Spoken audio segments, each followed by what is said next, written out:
Hello everyone and welcome to this new edition of Trade Tips by the Spanish Chamber of Commerce in the United Kingdom. Short videos in which we try to give you some advice about how to approach both the UK and Spanish markets. On this occasion, we will explain an analysis that we did during our participation last year in an important exhibition related to the food and drink industry. We'll give a brief introduction about why we think it is important, and we will explain the different blocks in which we have separated this presentation. In order to conclude, we will give some recommendations and also some contact details in case you want to ask us any questions. Having said that, as I previously mentioned, we did participate in this exhibition called Iberica Expo, in which we coordinated several actions, such as the organisation of a panel discussion in which we invited importers related to the food and drink industries, and in which we just wanted to give to the Spanish companies that were attending the exhibition. We wanted to give a perspective of the importers, as they are the potential clients. We think that apart from the macroeconomic elements of the economy, of the market, it is important to know the other side. It is important to understand what our potential clients, distributors, importers think about the products that they are going to buy. What do they think? So we wanted that question, and with that question in mind, we're offering here the results. We have to think about these importers as a thermometer of the market, and as a guidance, we have to adapt perhaps our strategy, as we state in the last point.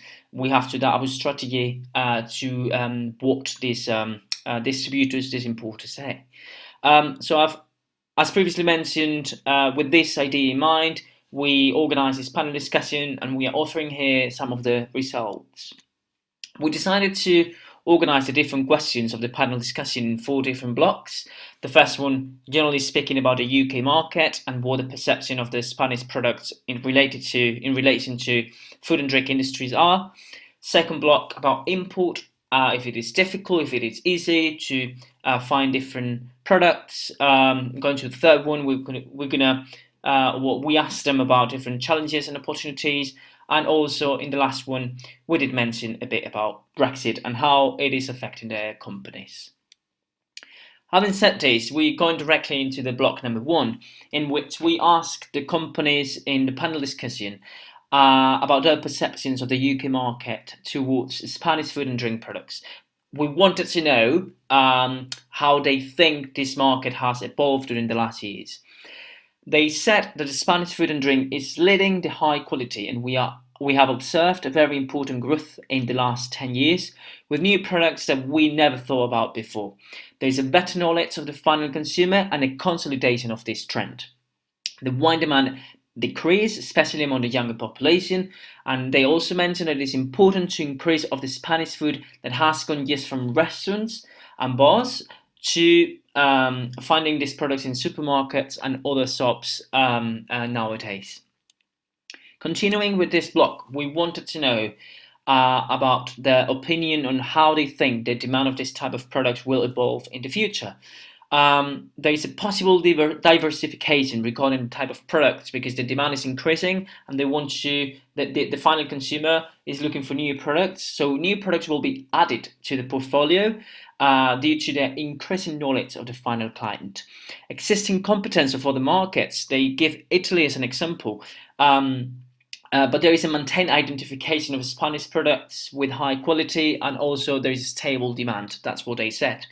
Regarding the wine industry, for example, they highlight the importance of educating the public and the potential clients in order to increase the consumption of the wines and avoid also reduction of the market shares compared to other countries. Having said that, we'll go directly into block number 2. We asked them directly about 3 essential elements that they consider when looking for a new product. What are the most important things that they look at? We had different questions, but they all agreed in the quality, knowing the people behind the product, and the price are important elements to be considered. they were repeated, some of them, but also some others that were mentioned were the authenticity of the product and the differentiation of the product. They're looking perhaps for something new. We wanted to know also why those elements. They said that it is obvious that the price might be within the limits of the consumer and the distributor, but it is not the most important variable. All importers within the panel discussing the survey, they highlighted the importance of knowing the origin of the product, its history, so they can let the client know about this history as part of the consuming experience. Yeah, the final client is looking for something more. Having said that, we also wanted to know about how these distributors, these importers promote a product once it is included in the portfolio. Some of the importers, they promote the products through direct contact with the final client in exhibitions, they organize tastings, for example. Some others, they work with a different approach and they only include a product that has already been requested by a final client, making so in this way that they already have a demand for the product. In the number 3, we wanted to know if they have difficulties when looking for a certain food and drink product from Spain. Considering the offer increase, none of the respondents expressed any difficulty in finding products they wanted. But, and this is important, they highlighted it is difficult in the case of Spanish products to find vegan-friendly, plastic-free or similar products. They highlight the increasing importance of the reduction of the use of plastic in the United Kingdom, the importance of product traceability, the interest in natural and organic ingredients as well. What is the most demanded product from your company? We asked them. In the case of food companies, they highlighted that all products related to Iberico were in a very high demand. In the case of the drink companies, the highlight is in the sparkling wines and also the stable demand of wines such as Rioja. Going now to Brexit, we wanted to know if this is actually something that really worries them or no. So we asked them directly if Brexit is affecting or how Brexit is affecting or has affected their company until the moment we asked this question. All importers actually agreed that all Brexit-related elements have affected the companies in similar ways than other variables, not considering this problem more important than others that they have.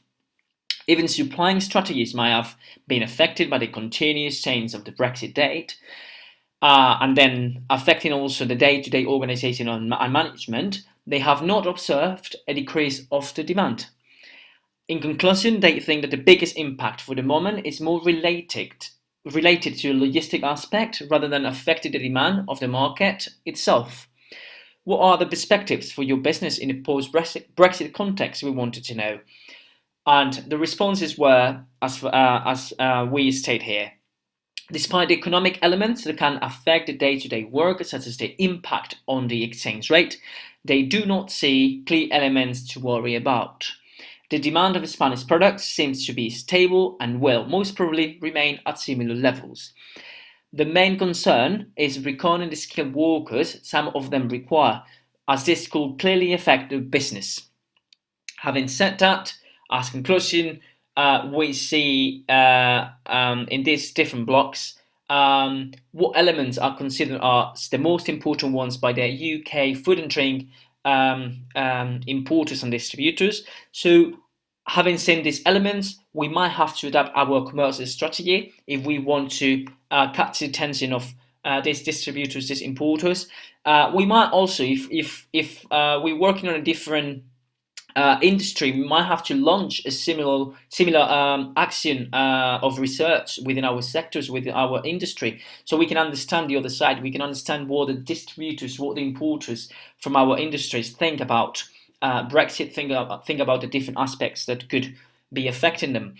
And finally, I'm more than happy representing here the Spanish Chamber of Commerce in the United Kingdom. More than happy if you get in touch with me, if you contact me, and to help you with any questions you might have. With that idea in mind, I leave you here my contact details, and as I said, I'm really happy to receive any questions, any doubts, and to help your company and your business. Once again, thank you very much for attending this trade tip, and I really hope you have found this information useful. Thank you very much and have a good day.